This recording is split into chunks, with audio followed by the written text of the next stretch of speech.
This is Opeyemi, and I'm going to be for 20 minutes or so having a conversation with whoever wants to know about our clitorises, clitoroides, right? Two different ways you could say it. I sent you all so much fun homework information for today. Hi, good to see you, Phoebe. I was just saying that we're going deep into not deep throat territory, but you are old enough to remember what that referenced. And it's really hard to walk an edge in a culture that is so obsessed with sex and frightened of it at the same time. Okay, so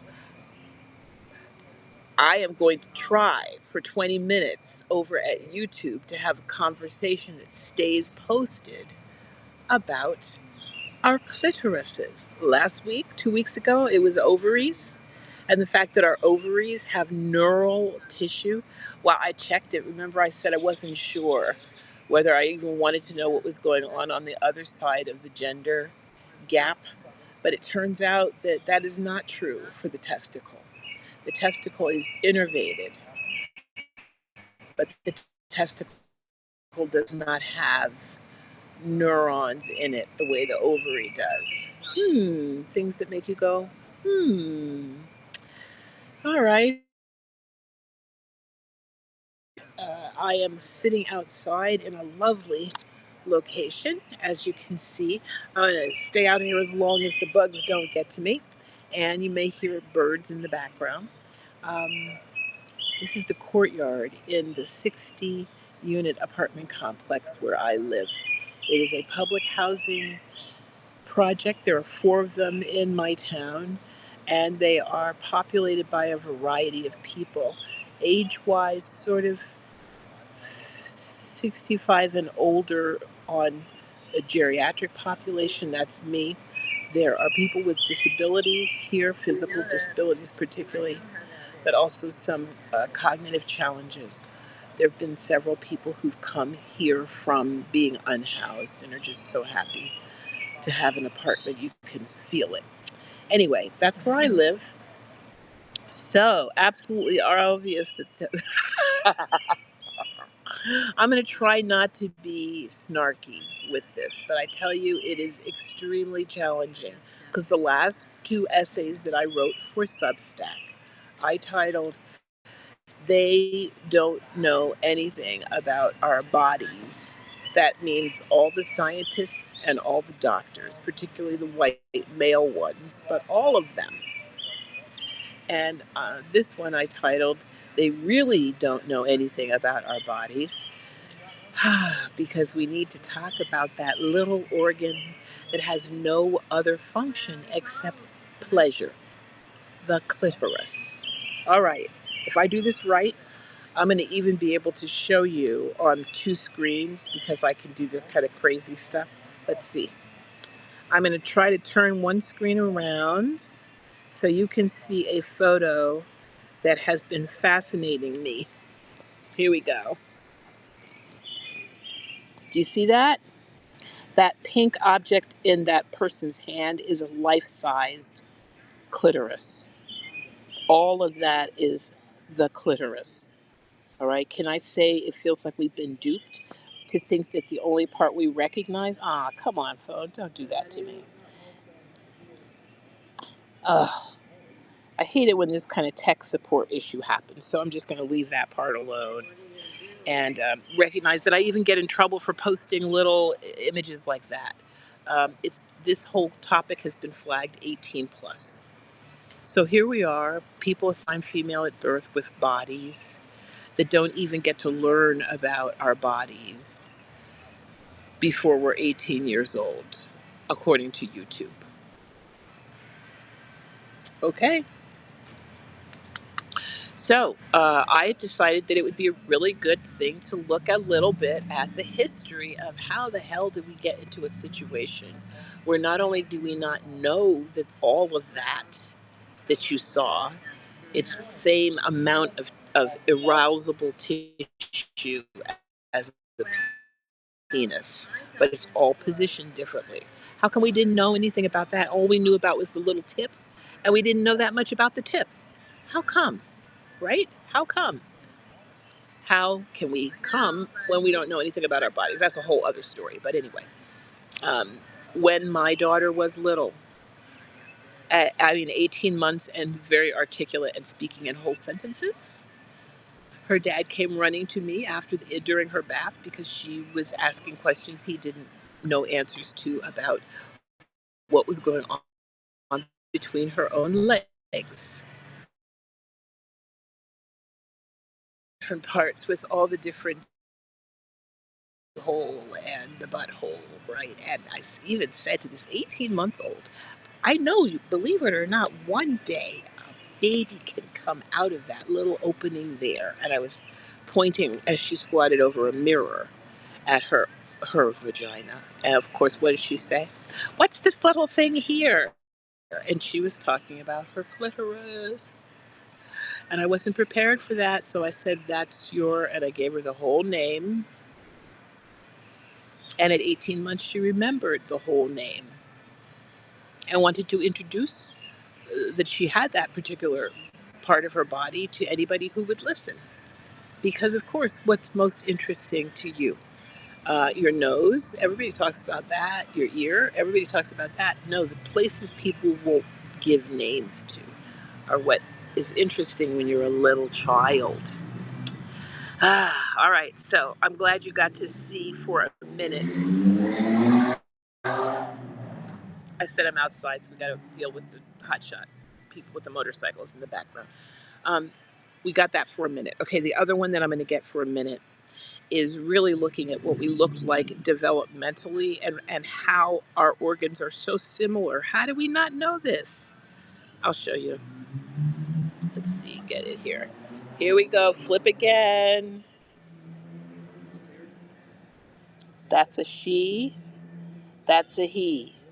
Look at them. How come we didn't know this? How come we couldn't see this? How come nobody told us this? Right? Okay. So, flipping it again, I want to say I work with women who have experienced female genital mutilation. Okay? There's three kinds. Let's just talk about the most severe kind. In the most severe kind that happens in East Africa, around the age of 8, these girls are essentially they're cut and the inner labia are cut out and the outer labia are sewn closed. Yeah. So there's just a little tiny opening, and when they get married, that's supposed to be cut open, and when they have babies, that's supposed to be cut open. It's pretty awful. A lot of women have a lot of obstetrical problems because of that. Welcome, Keda.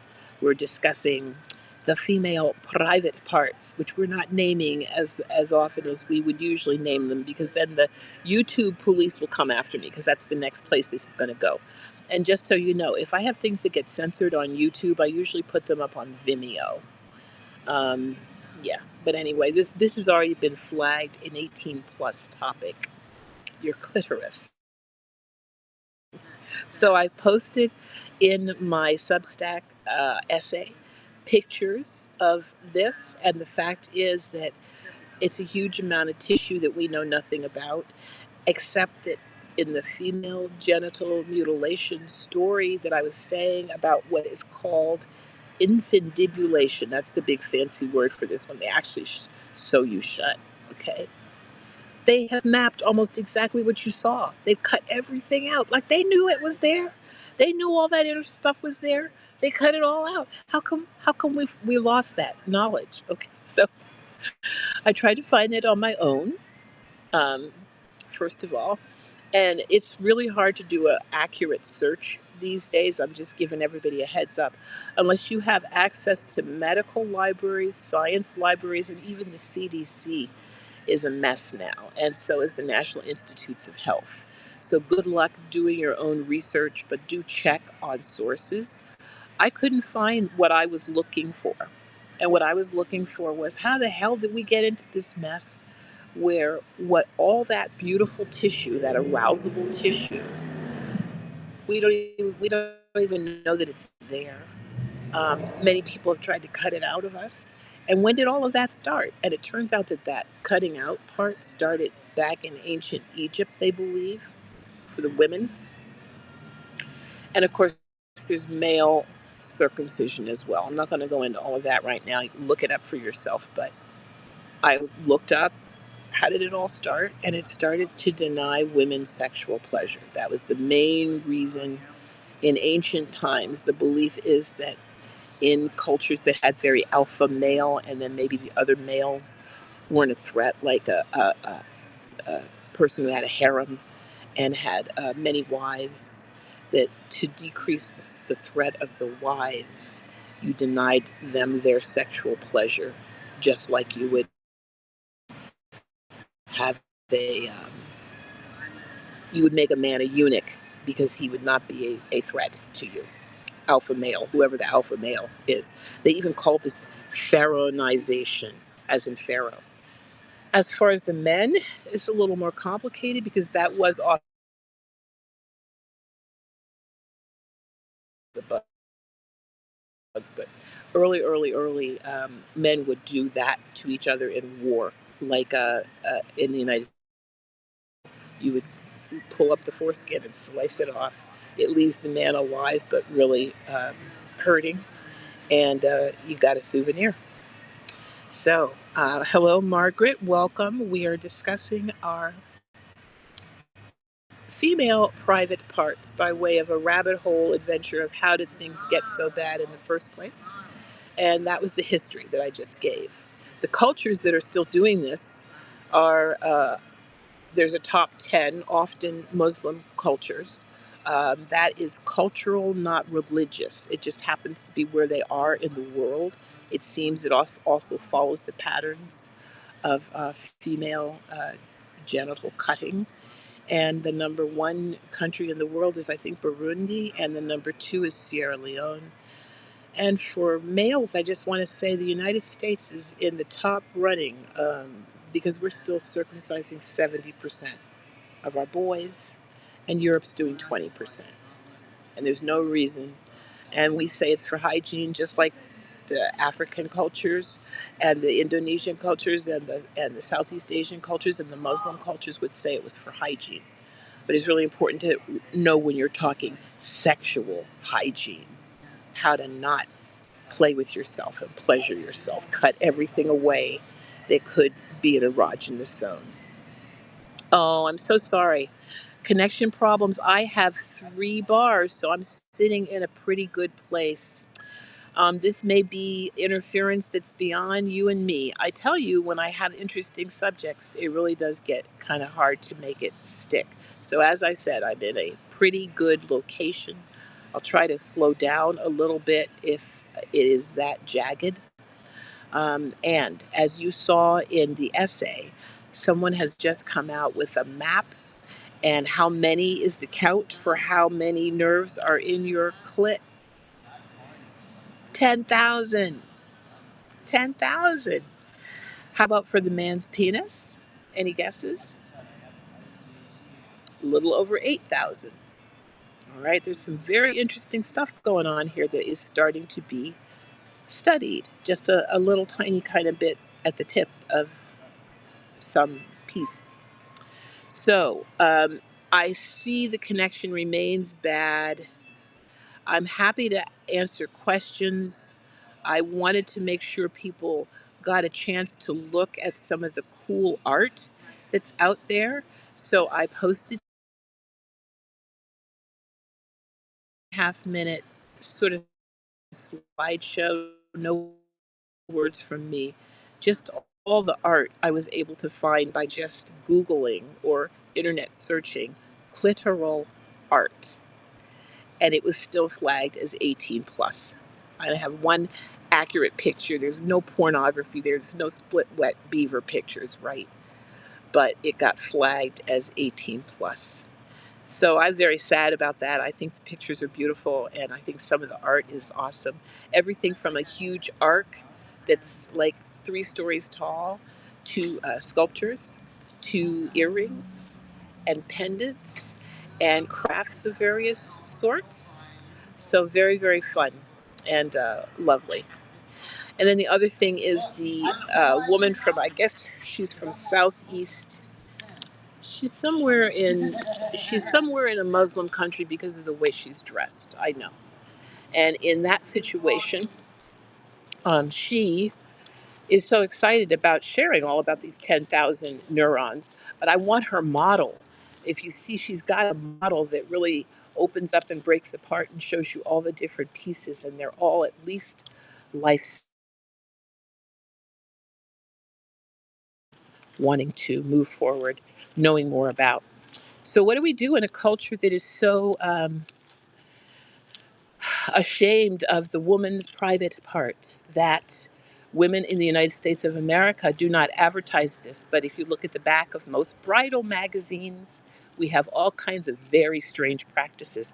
Everything from how to sew your hymen shut again to vulvoplasties, when our lips don't look the way we want our inner or our outer lips to look, and consequently we have plastic surgery on them.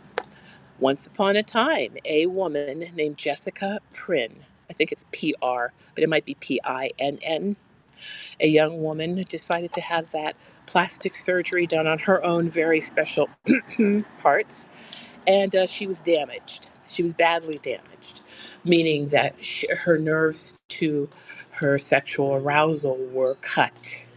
Okay?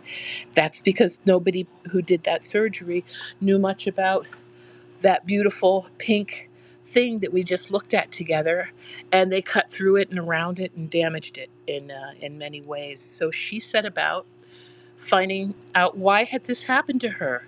Well, guess what? It turns out that there was only one textbook that had anything like a map of nerves in the clitoris.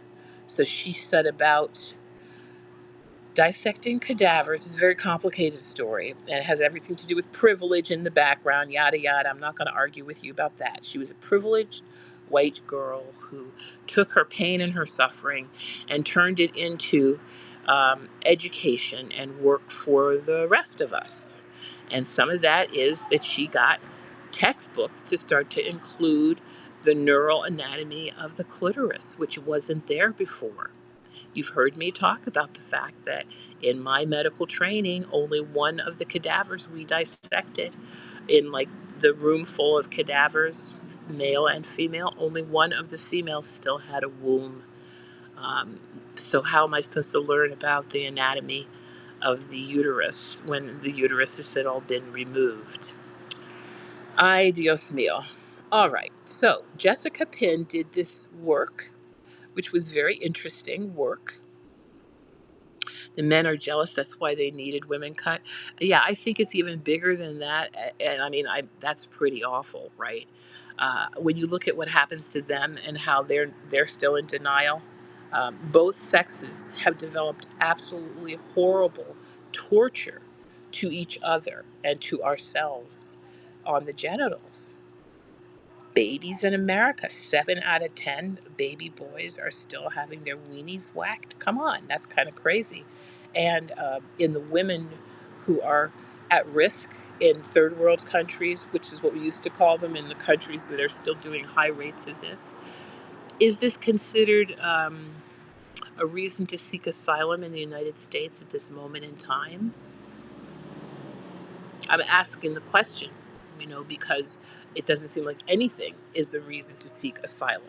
But I happen to be connected to people who, for very, very courageous people who have spared the next generation the cutting they experienced in their own culture. Okay? That's a big deal.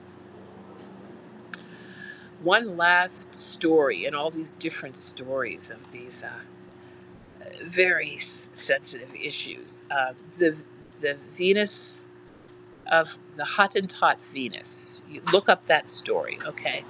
Sarah Bartman was a woman from South Africa at the turn of the last century, so 1880s, 1890s, and she was known as the Hottentot Venus because she had a huge ass, but also because she had vulva, which were unusual enough to white women in Europe that they were fascinated by her. What I just said, right? And would pay extra. She was exhibited like an animal. It's a very sad and complicated story because she had some agency in this, but not, I mean, it's like she had some agency, but she did not have a lot. And her genitals were dissected off of her after she died and kept in a jar, in a container, in a French uh, uh, natural history museum up until maybe 15 years ago. Maybe 15 years ago. Yeah. So we have some problems when it comes to the jealousy of the men, the fascination of the colonizer with the bodies of the most natural women, and with how we keep our bodies natural and how we fear natural bodies. Hair, remember? Give me a head of hair, long, beautiful hair, shining, gleaming, streaming, flaxen, waxen. That's from the controversial Broadway musical Hair. And what was controversial? Well, they had long hair, and at the end of the first act, they all drop all their clothes. That's what I remember was controversial about it. So, again, our relationship with our bodies is very, very strange. Back to your clitoris.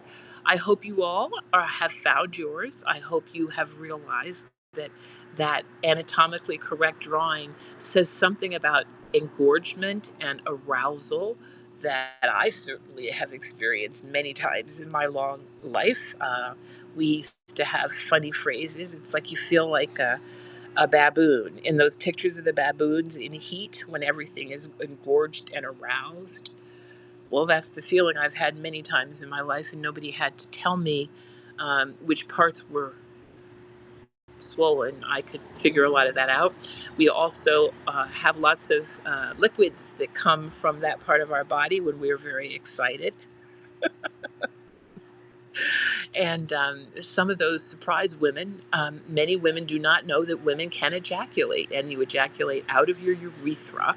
But it is sometimes it just flows out like it feels like you peed on yourself, and sometimes it squirts out.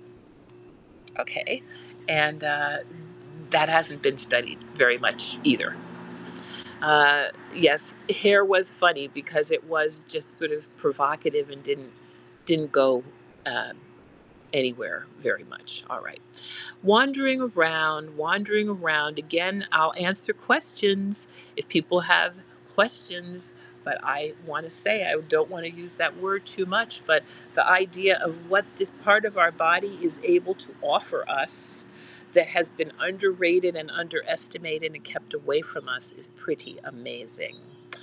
This is also a part of your body that gives you the most direct path to orgasm most times, not your vagina, not the G spot inside your vagina, Grafenberg spot or goddess spot or whatever little leftover vestigial they think from where the prostate gland would have been in a woman. It's extra sensitive a lot of times, so no, not that. All of that outside tissue that we just looked at and mapped together.